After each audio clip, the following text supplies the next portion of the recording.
Bom dia a todos e a todas. Eu queria agradecer enormemente o privilégio de estar aqui hoje, né?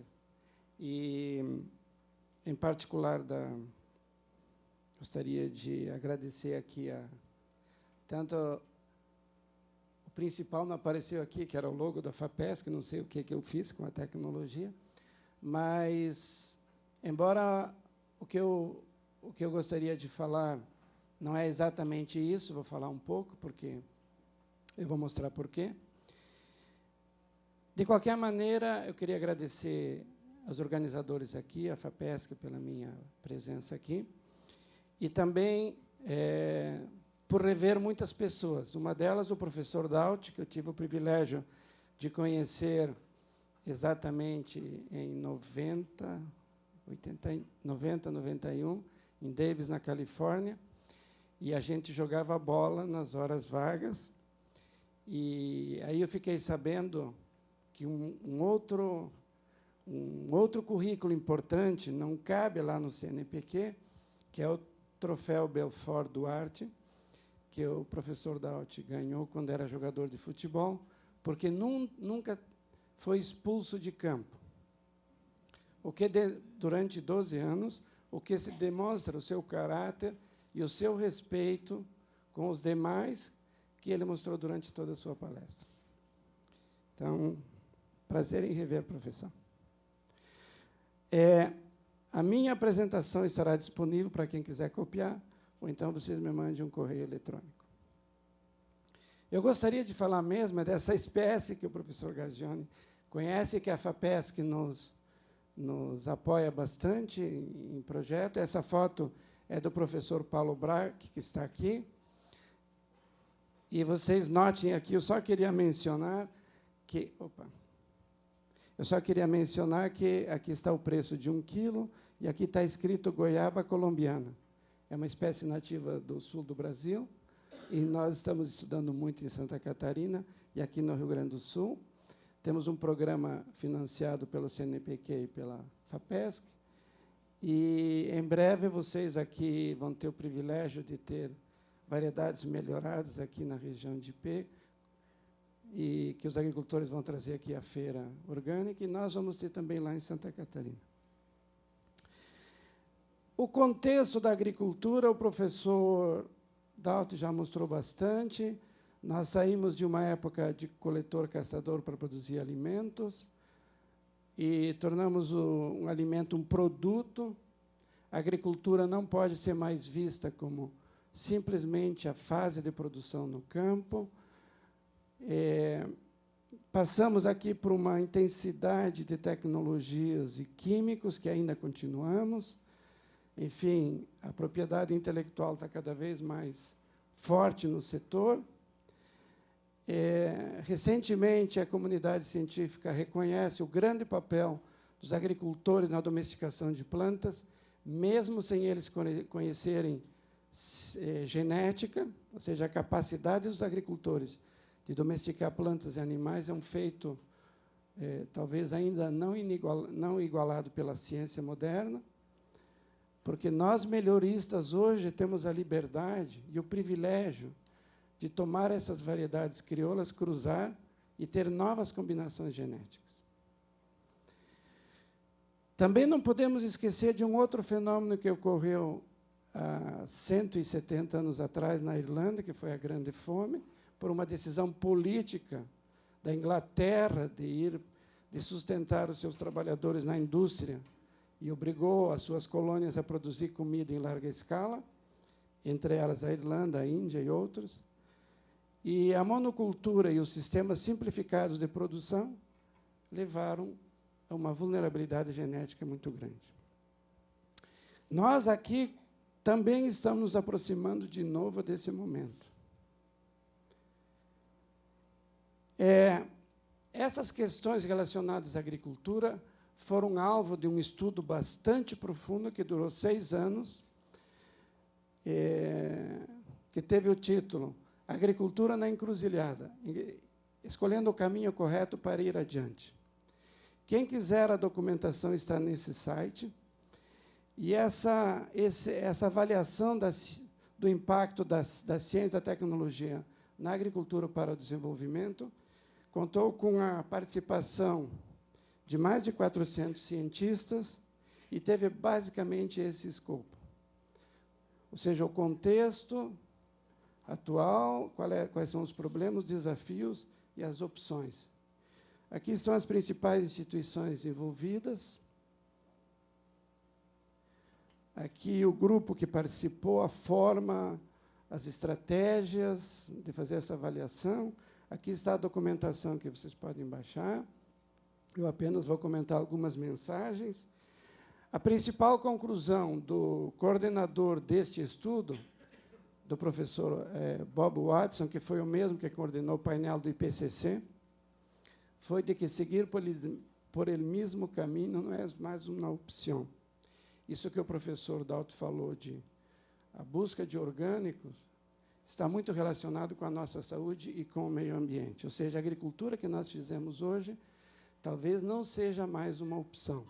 E esse talvez seja um dos grandes desafios da ciência na nossa área de produção de alimentos.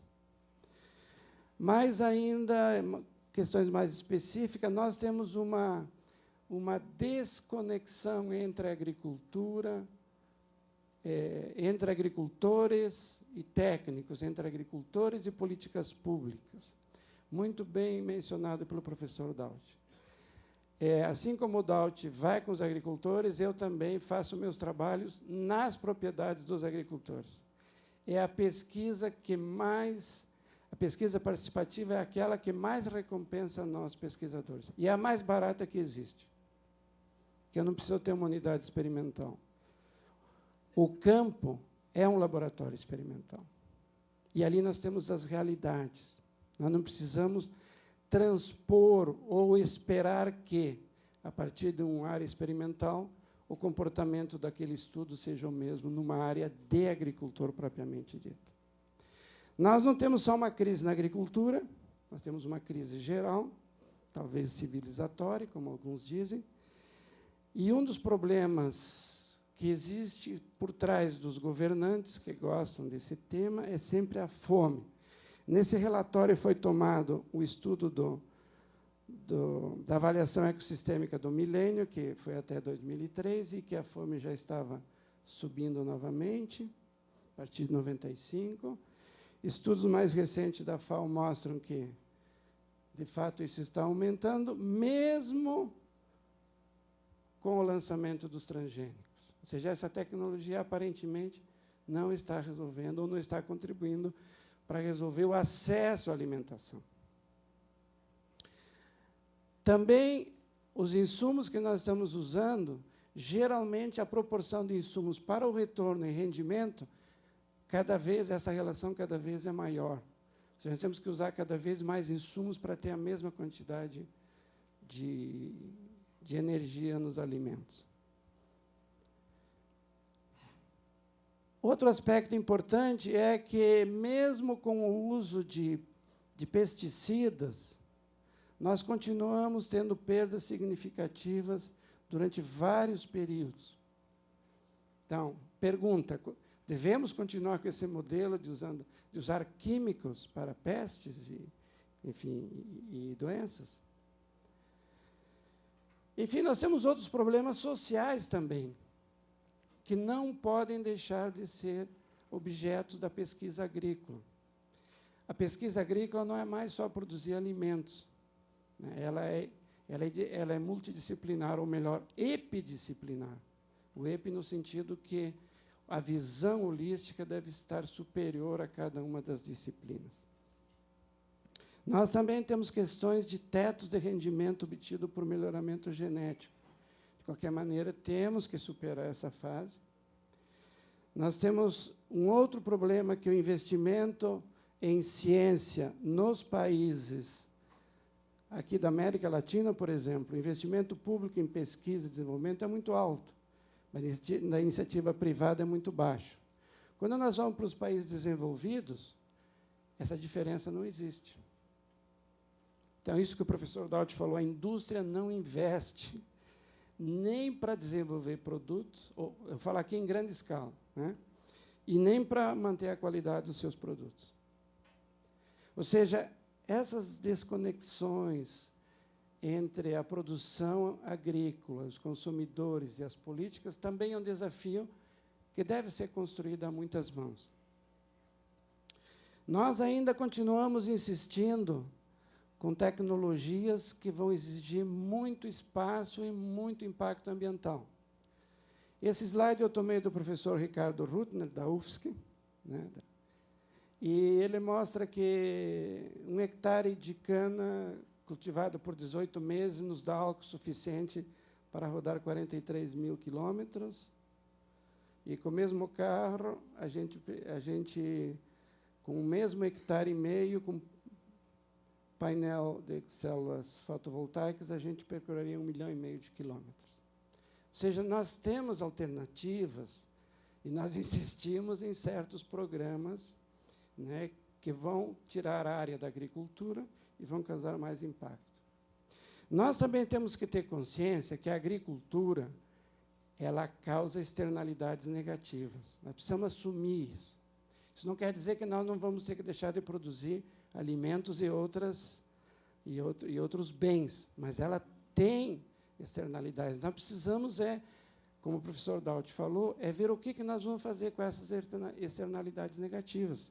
Elas podem custar quase tanto quanto o valor da produção. Existem estudos feitos em outros países. Eu não conheço nenhum no Brasil, pode ser que já tenha sido feito. Não é bem o nosso caso, mas se nós dividirmos o número de pessoas que existe no mundo pelo número de hectares agricultáveis, nós temos o direito de menos de 2 hectares por pessoa. Nós temos que viver com menos de 2 hectares. Esse aqui é o consumo, essas barras são o consumo de países relacionados às suas necessidades, ou seja, tem pessoas que o consumo é de luxo. Aqui precisa de 8 hectares para sobreviver, tanto para alimentação quanto para outras necessidades energéticas, seja viajar de avião ou outras coisas. Ou seja, nós vamos entrar em colapso energético no futuro se a gente também não mudar de hábito de consumo de luxo. Também concordo com o professor Daut que, dos mais de 5 milhões de agricultores que nós temos no país, mais de 4 milhões são de pequenos agricultores. Particularmente em Santa Catarina, nós temos mais de 130 mil. Talvez os nossos olhos tenham que ser agora priorizados para esses pequenos agricultores, onde a produtividade pode ser maior e mais sustentável.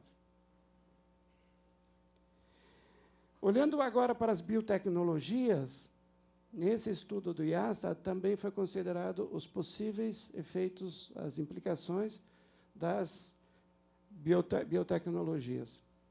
Eu vou apenas comentar alguns aspectos dessa tecnologia. Nós temos um grupo lá na universidade de 6 professores e 8 estudantes de pós-graduação. Estamos estudando os impactos, nós ainda não vamos mostrar aqui, mas eu só gostaria de mostrar que essa tecnologia é totalmente imprecisa. Por exemplo, esse transgênero que é inserido numa célula era o esperado, é isso que ocorreu. Esse era o esperado, é isso que ocorreu. Esse era o esperado, é isso que ocorreu. Esse é o feijãozinho transgênico da Embrapa, esse era o esperado, é isso que ocorreu. Ou seja, nós temos uma capacidade incrível de extrair DNA, de identificar fragmentos, de colar fragmentos e de tentar inserir numa célula. Até aí nós controlamos tudo. Daí em diante a gente não consegue controlar nada. Então, isso é um desafio também para a comunidade científica. Se nós quisermos usar esta opção, nós precisamos fazer muita ciência para controlar esse processo posterior. Por exemplo, um gene extraído, o gene da alfa-amilase extraído do feijão, quando colocado em ervilhas, simplesmente uma banda que não deixa de aparecer. Aí se torna alergênica a certas pessoas. Vocês veem, gente, eu tenho 2 leguminosas que o processamento da proteína causa uma modificação numa glicosilação. Certo? Daí a necessidade de a gente estudar melhor esses processos. A outra questão relevante é que, por exemplo, isso aqui é uma lavoura de soja transgênica em Campos Novos. Vocês podem notar que tem muitas plantas verdes que são resistentes aos herbicidas. Aqui a Science já nos avisou há 7, 8 anos atrás que esse era um fenômeno que ia ocorrer. E com isso, ou seja, posteriormente ao lançamento de cultivares resistentes aos herbicidas, há uma diminuição no seu uso, mas com o aparecimento e o aumento da frequência de plantas resistentes, este uso de herbicidas aumenta dramaticamente,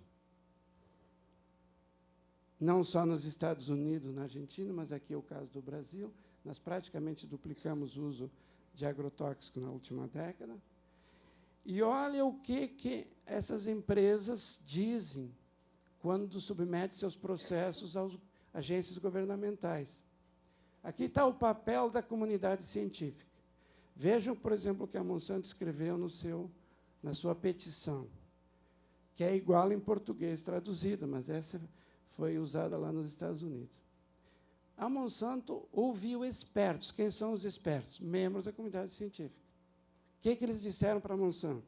E o que a Monsanto escreveu no processo? Eles concordam que é altamente improvável, né, que a resistência de plantas ao glifosato vai se tornar um problema como resultado da comercialização de plantas transgênicas. Mas é um problema mundial hoje. Então, ou seja, nós não podemos legitimar o desconhecido. Nós, como membros da comunidade científica, nós não temos esse direito. Mais do que isso, recentemente foi percebido que tanto os pesticidas quanto as toxinas que estão nesses alimentos transgênicos, eles podem expor o feto, ou seja, em mulheres grávidas. Então, nós temos que ter mais cuidado. Ou seja, nós, como sociedade, estamos expondo aos não nascidos a certas situações de risco. O mais recente trabalho que causou uma controvérsia sem precedente é principalmente decorrente dessas fotos, um trabalho do professor Serralini, na França, e ele mostra, então, células que causaram ratos, né, com seus tumores, um estudo de 2 anos, é o primeiro estudo de longa duração em ratos que nós temos. Bom, tem problemas? Pode ser que tenha problemas, mas é o único. Então, em ciência, a gente não pode nunca ficar com um só, nós precisamos repetir esse tipo de experimento. Mas ele nos traz uma grande lição. As agências regulatórias exigem estudos de apenas 3 meses de alimentação em ratos. Esse é de 2 anos. E esses tumores começaram a aparecer aos 4 meses em fêmeas e aos 7 meses em macho, ou vice-versa. Daí a importância de nós, da comunidade científica, de que talvez estudos para a produção de alimentos tenham que ser mais de longo prazo e não de curto prazo. Ou seja, isso é muito importante, porque saúde é a principal importância. Do ponto de vista agronômico, a maioria dessas plantas transgênicas já estão promovendo resistência de insetos. Como era de se esperar, nós temos mais de 500 insetos resistentes a praguicidas, por que que uma toxina de BT também não passaria pelo mesmo caminho? Isso é uma coisa já esperada pela comunidade, ou pelo menos por parte da comunidade científica. Isso aqui é Estados Unidos, isso aqui é no Brasil, ou seja, milho transgênico totalmente atacado por lagartas. Agora, essa lagarta aqui, que é do milho, está indo para a soja, há uma discussão se, de fato, essa lagarta era do milho, mas já está comendo soja, porque gostou da soja transgênica. Ou seja, nós não fizemos estudos de longo prazo. Ponto. A convivência com a produção orgânica pode ser complicada. A introdução do milho BT na Espanha diminuiu a produção de milho orgânico. Aqui no Brasil já é público isso, a contaminação. E a primeira mensagem que eu gostaria de deixar é da Denise Caruso, diz o seguinte: os riscos não estão relacionados ao que os científicos sabem, mas ao que nós não sabemos. Daí a necessidade de estudos. E aí o papel da comunidade científica. Bom, e nós não podemos esquecer que parte da comunidade científica colaborou com essa estrutura que hoje nós consideramos não sustentável. Agora, se nós contribuímos, ou nossos pares contribuíram, nós também podemos pensar o seguinte: quais são as alternativas? Quais são os cenários que nós temos? Nós temos uma grande... Por favor, me avisa, 5 minutos. Tá? Nós temos grande diversidade cultural. Nós temos uma grande diversidade genética nesse país, de espécies, de variedades, etc. Nós temos uma grande diversidade de ecossistemas, mais do que nenhum país. Nós temos conhecimentos e práticas desenvolvidas e acumuladas. E aqui eu gostaria de reforçar o que o professor Dauti falou. Conhecimento e prática. E capacidade de inovação. Então, qual que tem que ser o nosso foco, na minha concepção? Compreensão das relações dos agroecossistemas. Olhar um agrossistema como uma paisagem, não como uma propriedade individual. Manejo agroecológico dessa paisagem, talvez um manejo mais coletivo. E, por fim, foco na agricultura familiar. A história da agricultura alternativa no último século está aqui bastante resumida, mas eu gostaria de dizer o seguinte, que desde 1924 há uma preocupação com a produção mais sustentável e de alimentos orgânicos. Mais recentemente, eu gostaria de destacar aqui o papel do Stefan Gliessman, do professor Miguel Altieri, que são doutrinadores na área de agroecologia. Mais recentemente, o Vandermeer e a Ivete Perfecto, são livros que hoje são bastante utilizados no mundo inteiro, são referências. E gostaria, professor Dauti, de mostrar esse livro aqui, que é Em Defesa da Comida. E eu uso esse livro e peço para os meus alunos o que é comida, eles riem, eu espero, eu faço de novo o que é comida, aí só a metade ri, aí eu espero eles terminar de rir, eu faço pela terceira vez o que é comida, faço a pergunta o que é comida. Aí todo mundo fica em silêncio, porque aí é sério mesmo. Então, esse livro, ele mostra o que é comida. Então, ele tem um grupo de pistas para você descobrir o que é comida. A primeira delas é para quem ainda tem avó, pergunta à sua avó o que é comida. Mas ele tem outras formas também de mostrar o que é comida, que na maioria dos supermercados a gente não encontra mais. Ou seja, a agroecologia nos permite olhar de uma forma epidisciplinar, porque ela não é só ciência, ela vai olhar para as formações vegetais, a ciclagem de nutrientes, as interações e sucessões, as relações, e ainda a questão social. Certo? É um novo olhar, é um olhar mais holístico sobre a agricultura. Né? Ela tem implicações. Por quê? Porque ela incorpora a complexidade. Fazer agricultura química é muito simples. Nós temos receitas prontas. Mas cada propriedade é uma propriedade. Nós temos um nível de complexidade por causa das interações. Nós temos muitas incertezas, porque o que funciona para um agricultor pode não funcionar para outro. Porque o solo é diferente, o manejo é diferente, as variedades são diferentes. Nós temos que ter essa epidisciplinaridade. E é altamente demandante de conhecimento científico.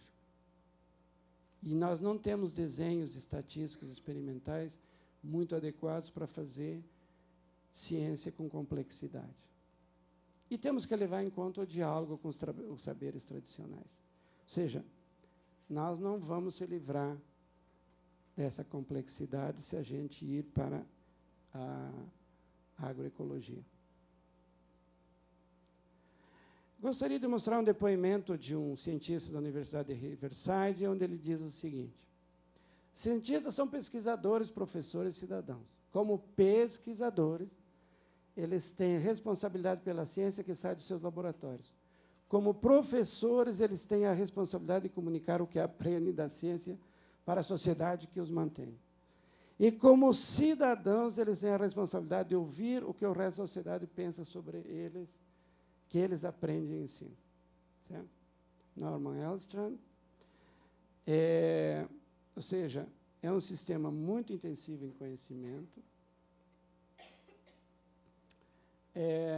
E eu gostaria, talvez, de finalizando a minha apresentação, dizendo o seguinte: nós não podemos nos esquecer o grande feito dos primeiros agricultores que domesticaram plantas e animais.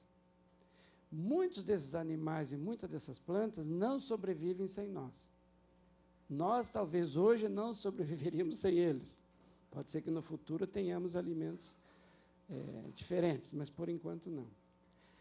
O fato de nós termos coevoluído demonstra que esses produtos fazem bem à saúde. Não é por nada que, frequentemente, as revistas e as TVs e a imprensa dizem o seguinte: olha, o tomate é medicinal, não sei o que é medicinal. Claro, porque faz bem. O nosso sistema imunológico não reage quando nós comemos esses alimentos. Então, é importante a gente não deixar essa perspectiva de fora. E, para finalizar, eu gostaria de dizer o seguinte: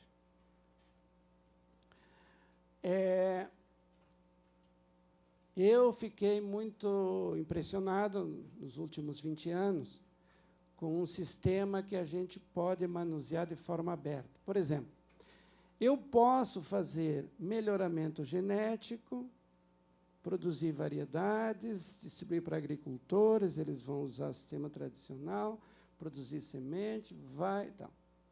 É um ciclo fechado, a gente não tem conexões. Mas eu posso também, o que eu estou fazendo nos últimos 20 anos é o seguinte: eu discuto com os agricultores sistemas informais de manejo e conservação da agrobiodiversidade, eles trocam sementes. Eu tenho um experimento muito bonito que eu fiz com os agricultores de fazer melhoramento participativo, onde os agricultores identificaram plantas superiores e nos ajudaram a fazer o cruzamento das plantas que eles achavam superiores. Então, aqui nós vamos aqui. Aí eles vão experimentar os frutos, se eles gostam, eles selecionam, aí levam para o mercado, vai para as organizações, ou seja, nós temos um mundo aqui que permite a gente fazer inovação. Se nós tivermos diversidade cultural, diversidade genética, os agricultores podem fazer inovação. E se nós fizermos isso, nós vamos estar resgatando a dignidade histórica desses agricultores que nos deram essa quantidade enorme de plantas e animais domesticados, e que nós gostamos muito de utilizar, principalmente quando nós nos reunimos com os amigos. É isso, muito obrigado.